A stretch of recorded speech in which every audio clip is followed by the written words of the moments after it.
Now, John Kasich, former Republican governor of Ohio, presidential candidate as well, author of his new book, Heaven Help Us. Good to see you, Governor, as always. The evil of China, I think the world is starting to recognize, Americans are starting to recognize, but it's a bipartisan thing to confront them. Why don't you think Trump is getting the credit for finally standing up to the Chinese after all these decades of appeasement? Well, I think, first of all, Leland, we see the total chaos that was created by the sort of across-the-board tariffs, and some of the tariffs, just enormously high, not just directed at China, but directed at countries all across the world. Look, I mean, if you want to get some things corrected on trade, well, that's fine, but don't use the sledgehammer effect. Go in there and try to negotiate one group at a time, one country at a time. Now, in regard to China, I think what should have happened here, because China has taken advantage of us, they have ripped off some of our IP. They have not been fair. The most effective way to confront them, which I have been talking about for a number of years, is to do it as a group. Get the countries of the world that believe in free trade, that believe in the principles of openness, to work together to put the heat on China to get the kind of changes that we want and we sought. There's a great opportunity to do that. I don't know if that opportunity has been lost. Does China do things that are wrong? Should we take action against them? For sure. But this is pretty serious right now. And you take a look at the strength of our bond. You say that what China does, that they do things that are wrong. And I feel like when Americans hear that, it's abstract. You think about the stealing of American technology. Their J-35 fighter jet looks remarkably like our F-35 fighter jet. Why? Because they stole all the plans and all the tech. We talked about never again, and we hear all the time about human rights and civil rights in the United States. They do to the Uyghurs what the Nazis did to Jews. You put up the side-by-side of the rail stations, and the Uyghurs hauled off to concentration camps, slave labor camps. That's exactly what China does. You can't tell the difference on the screen. And when we say, well, China does wrong things, but we kind of have to deal with them, it's okay. I hear Trump now sort of talking in this same good and evil way that Reagan did about the Soviets. Is that the clarity we need?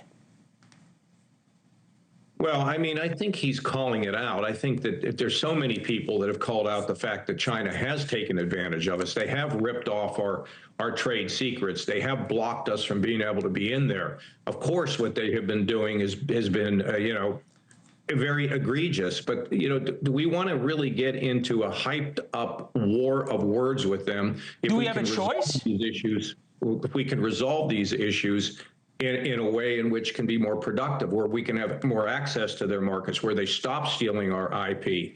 That, to me, probably makes the most amount of sense, because Reagan said that about the Soviet Union, but if you notice the rhetoric he used, the way he discussed it, he was extremely calm and direct, and I think that's what works best in dealing with the Chinese. You said, the hyped up rhetoric. I feel like for decades, both parties, bipartisan, I'll call it appeasement of China, but sort of this idea that if only we bring them into the fold, they are going to change and live by the values that America lives by and America holds itself to. That's proven untrue. And I guess for people, good, fair-minded people who believe what China's doing is wrong, why there's this continued desire to think, oh, we might be able to get China to play by the rules. Well, first of all, that wasn't my position years ago. I felt all along that China had been violating so many of the norms that we expect in terms of trade, in terms of human rights, instead of a whole panoply of things in terms of the activity that they engaged in and shut down press in. They have been, and what they've done with the Uyghurs is terrible, absolutely terrible.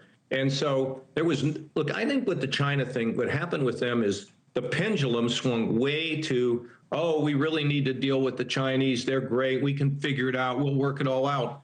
And I believe that pendulum had swung too far. But the question is, when you swing the pendulum back, do you swing it all the way out here, where you now have Xi being able to meet with countries around the world saying, you can count on us. The book now is Heaven Help Us, although I often think sometimes it's better that it has to get done.